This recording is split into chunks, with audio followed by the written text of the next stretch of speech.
Praise the lord. ఎలా ఉన్నారు? మీ అందరితో ఇలా మాట్లాడటం చాలా సంతోషంగా ఉంది. Battle field of the mind episode 3. మనలో అందరికీ లైఫ్ మీద కొన్ని ఎక్స్పెక్టేషన్స్ ఉంటాయి కదా. మరి ముఖ్యంగా కొంతమంది యవ్వనస్తులు వారి జీవితాల్లో కొన్ని రకాలుగా ప్లాన్ చేసుకుంటూ ఉంటారు. ఇప్పుడైతే వాళ్ళు ఎక్స్పెక్టేషన్స్ మీట్ అవ్వలేని అనుకుంటారో చాలా డిస్టర్బ్ అయిపోతారు. ఈవెన్చువల్ గా డిప్రెషన్ లోకి వెళ్ళిపోతా ఉంటారు. మా డాడీ చనిపోయిన తర్వాత అప్పటికే అరౌండ్ 1 year వరకు డిప్రెషన్ లో ఉండిపోయినా నేను ఏదైనా ఒక మంచి ఉద్యోగం చేస్తే బాగుండు అని ఉద్యోగాల కోసం వెతుక్కుంటూ ఉండేదాన్ని. అప్పుడే నాకు తెలిసిన విషయం ఏంటంటే నారాయణ గ్రూప్ ఆఫ్ స్కూల్స్ వాళ్ళు టీచింగ్ ఫ్యాకల్టీ కోసం రిక్రూట్ చేసుకుంటున్నారని తెలిసింది. సో నేను ఇంటర్వ్యూకి వెళ్ళాను. నేను అనుకున్నది ఒకటి, ఆ ఇంటర్వ్యూలో జరిగింది ఒకటి. ఇంటర్వ్యూ చేసిన వాళ్ళందరూ కాసేపు డిస్కస్ చేసుకుని వచ్చి నేను మీకు ఎట్లాంటి టీచింగ్ ఫ్యాకల్టీ పోస్ట్ ఇవ్వలేను కానీ I guess you are qualified to be a receptionist అన్నారు. రిసెప్షనిస్ట్ వినగానే కొంచెం నాకు డిసప్పాయింటింగ్ గా అనిపించింది. ఇంకా చేసేదాని లేక సర్లే ఏదైతే ఏముంది ప్రస్తుతానికి ఏదో ఉద్యోగం కావాలి కదా మనకి, సర్లే రిసెప్షనిస్ట్ కూడా ఓకే మ్యామ్ అని చెప్పి నేను వాళ్ళు కన్ఫర్మేషన్ ఇచ్చిన తర్వాత వాళ్ళు లాస్ట్ లో అన్నమాట ఏంటంటే ఇది మీకు ఫైనల్ ఇంటర్వ్యూ కాదండి, ఏజిఎం గారు ఉంటారు, ఏజిఎం గారి దగ్గర మీరు మళ్ళీ అక్కడ కూడా క్వాలిఫై అయితేనే మీకు రిసెప్షనిస్ట్ పోస్ట్ వస్తుంది అనగానే నేను అనుకున్నా, నేను ఇంత ప్రిపరేషన్ తో వస్తేనే వీళ్ళు నాకు రిసెప్షనిస్ట్ ఇచ్చారు, నేను ఏజిఎం గారి దగ్గరికి వెళ్తే రిసెప్షనిస్ట్ కాదు కదా ఇంకేది ఎవరు పంపించేస్తారు అని అనుకున్నా. అదే రోజు ఆఫ్టర్నూన్ ఏజిఎం గారితో అపాయింట్మెంట్ ఇచ్చారు. ఇంటర్వ్యూ జరుగుతుంది, సార్ మాట్లాడుతున్నారు, నేను మాత్రం ఎక్కడ కాంప్రమైజ్ అవ్వకుండా ఇంగ్లీష్ లోనే మాట్లాడుతూ ఉన్నాను. జస్ట్ టు ప్రూవ్ దట్ నేను రిసెప్షనిస్ట్ కైనా at least for that position and fit అని నేను మాట్లాడుతూ ఉన్నా.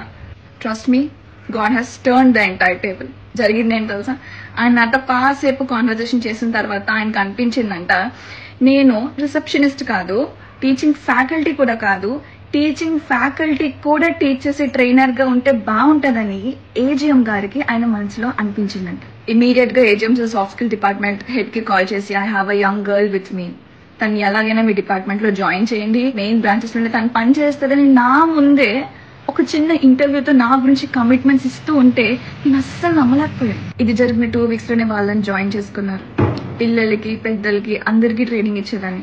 సాఫ్ట్ స్కిల్స్ ట్రైనర్ గా చాలా యాక్టివిటీస్ ఉంటాయి, వాటి అన్నిటిలో ఇన్వాల్వ్ అయ్యేదాన్ని. నా మనసులో ఉన్న డిప్రెషన్ ఏదైతే యాంగ్జైటీ ఉండిందో మెల్లగా వాటి నుంచి నేను హీల్ అవ్వడం స్టార్ట్ చేశాను. ఎందుకు ఇదంతా చెప్తున్నానంటే కొన్నిసార్లు మనం ప్లాన్ చేసుకున్నట్టు జరగదు. మనం కావాలనుకునేవి మనకి సంతోషాన్ని ఇస్తాయని మనం అనుకుంటాం, కానీ దేవుడు మన కోసం సిద్ధపరిచిన వాటికన్నా కాదు. ప్రతిసారి దేవా నాకు ఇది కావాలి అది కావాలి, దేవా నాకు ఇది ఎందుకు చేయలేదు అది ఎందుకు చేయలేదు అని క్వశ్చన్ చేయకుండా కొన్నిసార్లు ప్రభా నువ్వేమనుకుంటున్నావు, నీకేమి ఇవ్వాలనిపిస్తుంది అని అడిగితే కూడా బాగుంటుంది. మీరు అనుకున్నట్టు జరగలేనప్పుడు, మీ మనసు చాలా వేదనకి గురైనప్పుడు అది నాకన్నా నా జీవితాన్ని నా దేవుడు ఇంకా బాగా మలుస్తాడు కదా అని ఒక రీఅష్యూరెన్స్ ని మీ హృదయానికి ఇచ్చి చూడండి. మునిపెన్నడులని మనశ్శాంతిని మీరు అనుభవిస్తారు. May God bless you. Praise the Lord. ఎలా ఉన్నారు? మీ అందరితో ఇలా మాట్లాడటం చాలా సంతోషంగా ఉంది. Battle field of the mind episode 4. పోయిన ఎపిసోడ్స్ లో మనం బ్యాటిల్ ఫీల్డ్ లోకి ఎంటర్ అయ్యే ముందు మన మైండ్ సెట్స్ ఎలా ఉండాలనే విషయం గురించి నేర్చుకున్నాం కదా. ఈ ఎపిసోడ్ లో మనం యుద్ధాలు చేస్తున్నప్పుడు, ఆల్రెడీ బ్యాటిల్ ఫీల్డ్ లో ఎంటర్ అయిపోయినప్పుడు మన మైండ్ సెట్ ని మనం ఎలా ట్యూన్ చేసుకోవాలి అనే విషయం గురించి నేర్చుకున్నాం. మానసిక పోరాటాలు పోరాడేటప్పుడు చాలా మంది వైఖరి ఎలా ఉంటుందంటే ఎప్పుడెప్పుడు యుద్ధం ముగిసిపోతుందా, ఎప్పుడెప్పుడు సమస్య తీరిపోతుందా, ఎప్పుడెప్పుడు ఊపిరి పీల్చుకుందామా అన్నట్టు ఉంటారు. కానీ మనం మిస్ అయ్యే చిన్న లాజిక్ ఏంటో చెప్పనా, ప్రతి యుద్ధం మనల్ని గెలిపించడానికి ఉండదు. కొన్ని యుద్ధాలు మన చేతులకు నైపుణ్యాన్ని నేర్పించడానికి, మన దేవునికి దగ్గర చేయడానికి, మనం వెళ్లే బాటను సరిచేయడానికి కూడా ఉంటాయి. అయితే ఈ యుద్ధాల్లో ఓడిపోవడం చాలా సహజం. 2 వారాల కిందట జరిగిన ఒక చిన్న ఇన్సిడెంట్ ని నేను మీతో పంచుకున్నాను. ఇంటికి వర్క్ ప్లేస్ కి మధ్యలో 24 kilometers డిస్టెన్స్ ఉంటుంది. సో ఎవ్రీడే లాగే ఆ రోజు కూడా నేను నా వర్క్ కంప్లీట్ చేసుకున్నాను. చాలా టయర్డ్ అనిపించింది ఆ రోజు నాకు. సో ఇంటికి నేను ట్రావెల్ చేయలేనేమో అనిపించింది. ఇట్లా నా దగ్గర ఒక మ్యాజికల్ పవర్ ఏదన్నా ఉంటే బాగున్నావు, ఇట్లా చిటికేస్తే ఇంట్లో ప్రత్యక్షం అయితే బాగున్నావు అని అనిపించింది. చేసేదేం లేక ఆటోలో కూర్చున్నా, పాటలు వింటున్నా, ఎప్పుడెప్పుడు ఇల్లు వచ్చేస్తుందా అని ఎదురు చూస్తా ఉన్నా. అందులో నాకు ఫోన్ వచ్చింది ఆఫీస్ నుంచి.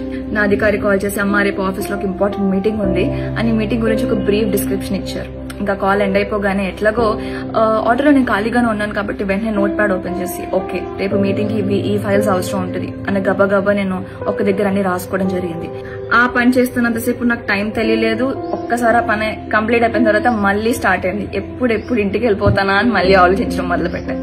అంతలో ఏం జరిగిందంటే మా ఆటో వెళ్తుంటే మా పక్క నుంచి ఒక అంబులెన్స్ వెళ్ళిందనమాట. అంబులెన్స్ ఉన్న వ్యక్తి ఎవరో మనకి తెలియదు, వాళ్ళ మెడికల్ కండిషన్ ఎంత వర్స్ట్ గా ఉందో మనకు తెలియదు.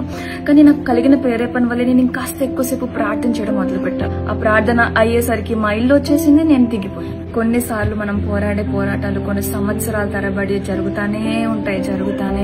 ఈ ప్రాసెస్ లో అలసిపోవడం సహజం, ఆగిపోవాలనుకోవడం మరీ సహజం. అలాంటి భారభరితమైన పోరాటాలు పోరాడే వాళ్ళు మీరు కూడా ఒకరా? అయితే దేవుడి రోజు మీతోనే మాట్లాడుతున్నాడు.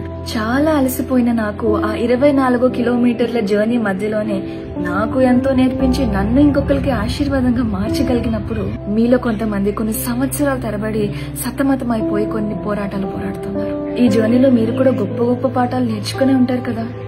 కొంతమందికైనా ఆశీర్వాదకరంగా మారే ఉంటారు కదా.